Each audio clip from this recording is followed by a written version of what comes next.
बंधु माने वर्ष 2026 द्वितीय एवं सर्वबृहत सूर्यपराग 12 अगस्ट 2026 रे लागिबाकु जाउछि। एही परागर प्रभाव रे किछि राशिर व्यक्ति धनी हेबे, जेतेबेले कि पांचटी निर्दिष्ट राशिर व्यक्ति माने बहुत क्षतिर सम्मुखीन हेबे। बंधु माने आमे आपनकु जणाइबाकु चाहुछु जे एहा कोनोसी साधारण घटना नुहे। एही दिन आकाश रे सूर्य देवंकर एक अनन्य एवं चमत्कार दृश्य देखाजिब। सेथिपाई ज्योतिष एवं वैज्ञानिक उभय एही घटनार अपेक्षा करिसेंती। पंचांग अनुसार एही सूर्य पराग श्रावण मासरे चिता लागि अमावास्या दिन संगठित हेबो। एहा गत 108 वर्ष मध्यरे सबुठारु दीर्घ एवं बृहत सूर्य पराग हेबाकु जाउछि। ଏହା ବ୍ୟତୀତ ଜ୍ୟୋତିଷ ଶାସ୍ତ୍ର ଅନୁସାରେ ଏହି ପରାଗ ସମୟରେ ଏକ ଚତୁର୍ଗ୍ରହୀ ଯୋଗ ସୃଷ୍ଟି ହେଉଛି। ଏହା ସମସ୍ତ 12ଟି ରାଶିକୁ ପ୍ରଭାବିତ କରିବ। ତଥାପି ସେମାନଙ୍କ ମଧ୍ୟରୁ 5ଟି ଭାଗ୍ୟବାନ ରାଶି ପ୍ରଭୁ ସୂର୍ଯ୍ୟ ଏବଂ ମହାଦେବଙ୍କର ବିଶେଷ କୃପା ଦ୍ୱାରା ଜୀବନର ସମସ୍ୟାରୁ ଶୀଘ୍ର ମୁକ୍ତି ପାଇବେ। ଏହି ସୂର୍ଯ୍ୟ ପରାଗ ଏବଂ ଚିତା ଲାଗି ଅମାବାସ୍ୟା ପରେ ଏହି 5ଟି ରାଶିର ବ୍ୟକ୍ତି ବିଶେଷମାନେ ସେମାନଙ୍କର କ୍ୟାରିୟର ଏବଂ ବ୍ୟବସାୟରେ ଉନ୍ନତି, ପାରିବାରିକ संपत्ति वृद्धि एवं सेमानंकर भाग्य को सुदृढ़ देखिबे। आईनगत विवाद सेमानंक सपक्ष रे समाधान हेबो। एही राशिर लोकमानंक जीवन संपूर्ण भावरे परिवर्तन हेबाकु जाउछि, कारण एही सूर्य पराग परे सेमाने भगवान महादेव एवं प्रभु सूर्य नारायणंकर सीधा सड़क आशीर्वाद पाइबे। बंधु माने दयाकरी ध्यान दियंतु जे सूतक काल सूर्य परागर 12 घंटा पूर्व आरंभ हुए। एही समय शुभ कार्य निवृत्त रहिबा उचित एवं संयम भावरे खाद्य ग्रहण करिबा उचित। धार्मिक विश्वास अनुसार पराग समय करा जाइथिबा शुभ कार्य इच्छित फलाफल प्रदान करे नाही। तेनु आसंतु ए विशेष सूर्य परागर तारीख एवं समय जानिबा एवं यह केते समय रहिबो से विषय जानिबा।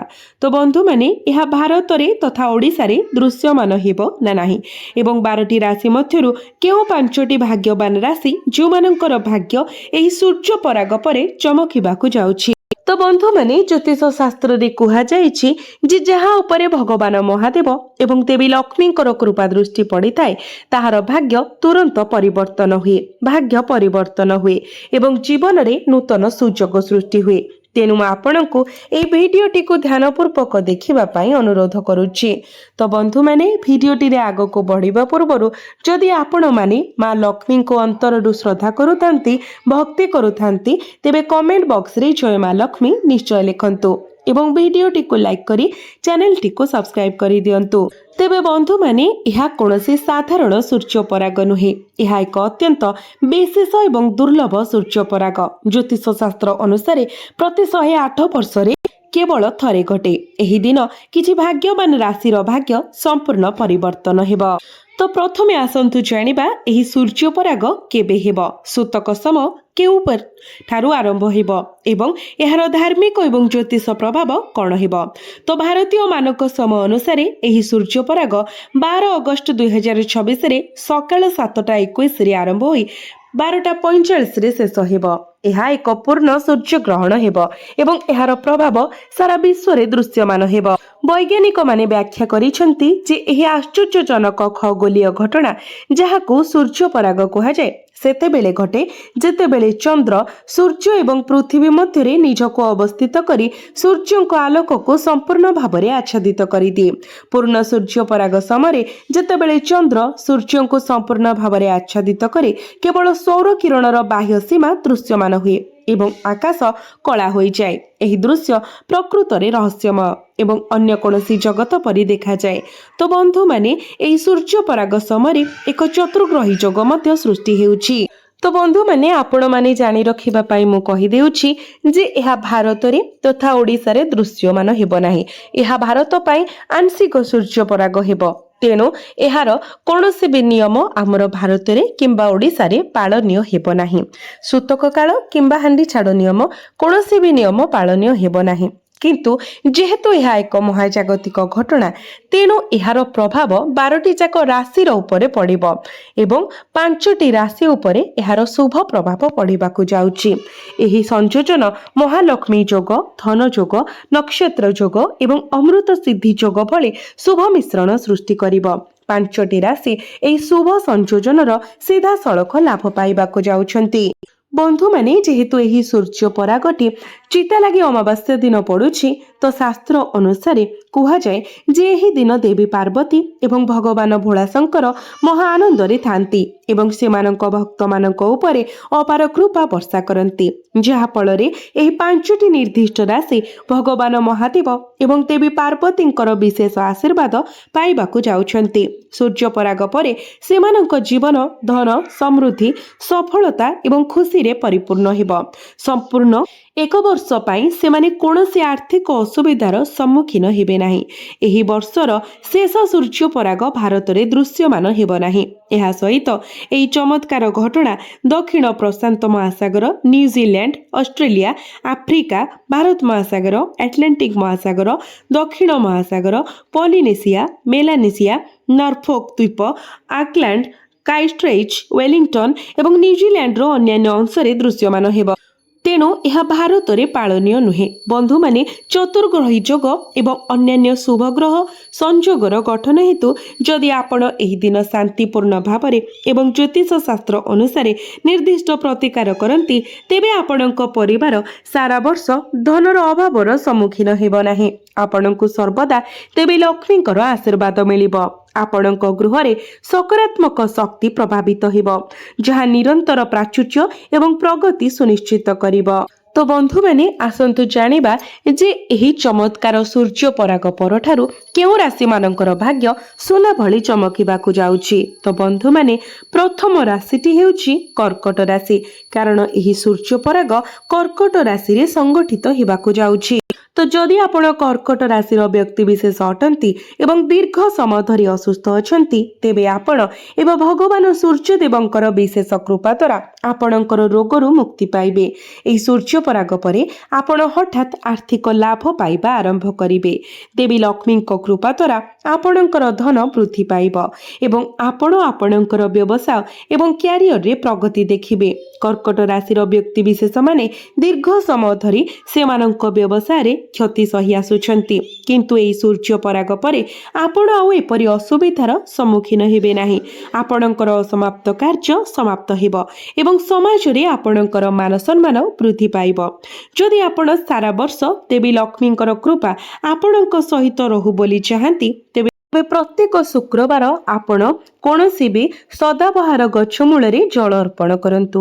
ଏହା କରିବା ଦ୍ୱାରା ଆପଣଙ୍କ ଘରେ ଦେବୀ ଲକ୍ଷ୍ମୀଙ୍କର ସମସ୍ତ 8ଟି ରୂପର ଉପସ୍ଥିତି ସୁନିଶ୍ଚିତ ହୁଏ। ତେବେ ଏବେ ଆସନ୍ତୁ ଜାଣିବା ଦ୍ୱିତୀୟ ଭାଗ୍ୟବାନ ରାଶିଟି କିଏ। ତ ଦ୍ୱିତୀୟ ଭାଗ୍ୟବାନ ରାଶିଟି ହେଉଛି ମେଷ ରାଶି। ଯଦି ଆପଣ ମେଷ ରାଶିର ବ୍ୟକ୍ତିବିଶେଷ ଅଟନ୍ତି ଏବଂ ଦୀର୍ଘ ସମୟ ଧରି ଚାକିରି ପାଇଁ ପ୍ରସ୍ତୁତ ହେଉଛନ୍ତି, ତେବେ ଏହି ସୂର୍ଯ୍ୟ ପରାଗ ପରେ ଆପଣ ନିଯୁକ୍ତି ସୁରକ୍ଷିତ କରିବେ।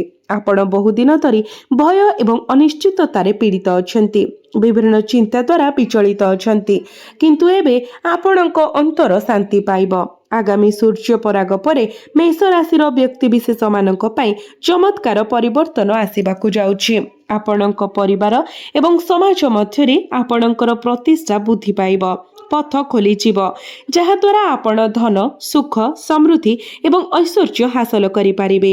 ଏହି ସୂର୍ଯ୍ୟ ପରାଗ ପରେ ଆପଣଙ୍କର କଷ୍ଟକର ସମୟ ସମ୍ପୂର୍ଣ୍ଣ ସମାପ୍ତ ହୋଇଯିବ ଏବଂ ଆପଣଙ୍କ ପାଇଁ ନୂତନ ସୁଯୋଗର ଦ୍ୱାର ଖୋଲିଯିବ। ଦେବୀ ଲକ୍ଷ୍ମୀଙ୍କର ଆଶୀର୍ବାଦ ସର୍ବଦା ଆପଣଙ୍କ ସହିତ ରହିବ। ଏଥିପାଇଁ ଆପଣ ପ୍ରତ୍ୟେକ ଶୁକ୍ରବାର ନିଜ ହାତରେ ଏକ ଗାଈକୁ 8ଟି ରୁଟି ଖାଇବାକୁ ଦିଅନ୍ତୁ। ମନେ ରଖନ୍ତୁ, ପ୍ରତ୍ୟେକ ଶୁକ୍ରବାର ଦିନ ଆପଣଙ୍କୁ ଏହି ସରଳ ପ୍ରତିକାରଟି କରିବାକୁ ପଡ଼ିବ, ତେବେ ଯାଇ ଏହାର ପ୍ରଭାବ ଗଭୀର ହେବ। ଏବେ ଆସନ୍ତୁ ଜାଣିବା ତୃତୀୟ ଭାଗ୍ୟବାନ ରାଶି ବିଷୟରେ। ତ ତୃତୀୟ ଭାଗ୍ୟବାନ ରାଶିଟି ହେଉଛି କନ୍ୟା ରାଶି। ଯଦି ଆପଣ କନ୍ୟା ରାଶିର ବ୍ୟକ୍ତିବିଶେଷ ଅଟନ୍ତି, ତେବେ ଏହି ସୂର୍ଯ୍ୟ ପରାଗ ପରେ ଆପଣଙ୍କର ଶତ୍ରୁମାନେ ଆପଣଙ୍କ ସମ୍ମୁଖରେ ନତମସ୍ତକ ହେବେ ଏବଂ ଆପଣ ରାଜନୈତିକ ଲାଭ ପାଇବାକୁ ଯାଉଛନ୍ତି। ବିଦେଶ ଯାତ୍ରା ପାଇଁ ପରିସ୍ଥିତି ଅନୁକୂଳ ହେଉଛି। ଯଦି ଆପଣ ବିଦେଶରେ ପାଠପଢ଼ା କରିବାର ସ୍ୱପ୍ନ ଦେଖିଛନ୍ତି, ତେବେ ସେହି ସ୍ୱପ୍ନ ଏବେ ସତ ହେବାକୁ ଯାଉଛି। ଆପଣ ପୂର୍ବରୁ ଆର୍ଥିକ କ୍ଷତିର ସମ୍ମୁଖୀନ ହୋଇଥିଲେ, କିନ୍ତୁ ଏହି ସୂର୍ଯ୍ୟ ପରାଗ ପରେ ଆପଣ ଆର୍ଥିକ ଲାଭ ଦେଖିବା ଆରମ୍ଭ କରିବେ। ଆପଣଙ୍କ ଆୟରେ ସ୍ଥିର ବୃଦ୍ଧି ହେବ। ଏହି ସୂର୍ଯ୍ୟ ପରାଗ ପରେ କନ୍ୟା ରାଶିରେ ଜନ୍ମିତ ବ୍ୟକ୍ତିବିଶେଷମାନଙ୍କର ଜୀବନ ସମ୍ପୂର୍ଣ୍ଣ ପରିବର୍ତ୍ତନ ହେବାକୁ ଯାଉଛି।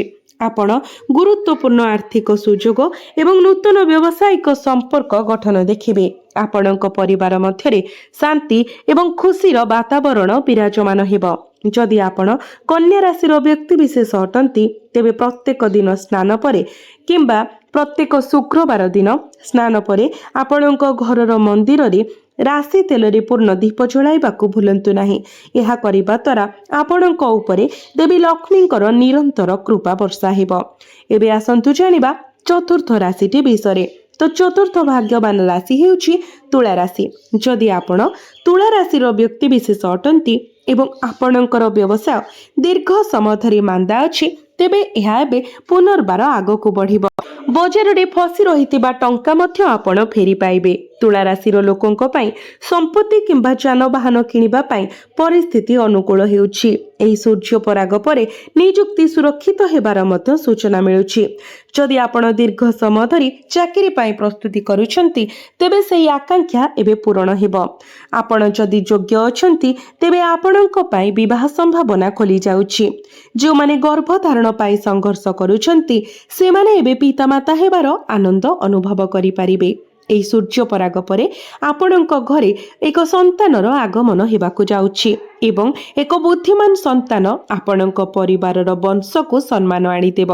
ତୁଳା ରାଶିର ବ୍ୟକ୍ତିମାନେ ପ୍ରତ୍ୟେକ ଶୁକ୍ରବାର ଓସ୍ତ ଗଛ ମୂଳରେ ଘିଅର ଦୀପ ଜଳାଇବା ଉଚିତ। ଏହି ସରଳ ଉପଚାର ଆପଣଙ୍କ ଜୀବନରେ ଗୁରୁତ୍ୱପୂର୍ଣ୍ଣ ପରିବର୍ତ୍ତନ ଆଣିବାର ଶକ୍ତି ରଖେ। ଏବେ ଆସନ୍ତୁ ଜାଣିବା ପଞ୍ଚମ ଭାଗ୍ୟବାନ ରାଶିଟି କିଏ। ତ ପଞ୍ଚମ ରାଶିଟି ହେଉଛି ଧନୁ ରାଶି।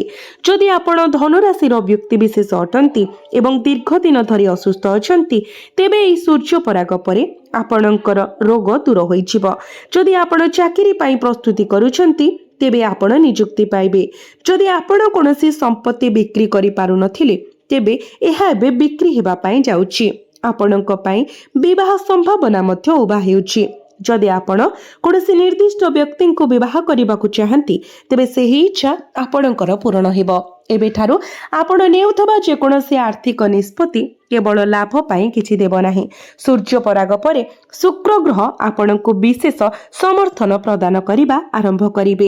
ଶୁକ୍ର ଜଣେ ବ୍ୟକ୍ତିର ଜୀବନରେ ଧନ ଏବଂ ସମୃଦ୍ଧି ସହ ଜଡ଼ିତ। ଯେତେବେଳେ ଶୁକ୍ର ଆପଣଙ୍କର ଅନୁକୂଳ ସ୍ଥିତିରେ ଥାନ୍ତି, ଆର୍ଥିକ ଲାଭ ପାଇଁ ଅନେକ ନୂତନ ସୁଯୋଗ ଦେଖାଯିବା ଆରମ୍ଭ ହୁଏ। ଏବେ ଆସନ୍ତୁ ଦେଖିବା ଆପଣଙ୍କ ପାଇଁ କିଛି ବିଶେଷ ଉପଚାର, ଯାହା ଯଦି ଏହି ସୂର୍ଯ୍ୟ ପରାଗ ଦିନ କରାଯାଏ, ତେବେ ଆପଣଙ୍କ ଜୀବନରେ ଗୁରୁତ୍ୱପୂର୍ଣ୍ଣ ପରିବର୍ତ୍ତନ ଆସିବ। ତ ପ୍ରଥମ ଉପଚାର ହେଉଛି ଭାଗ୍ୟର ଦ୍ୱାର ଖୋଲିବା ପାଇଁ ମହାନ ଉପଚାର।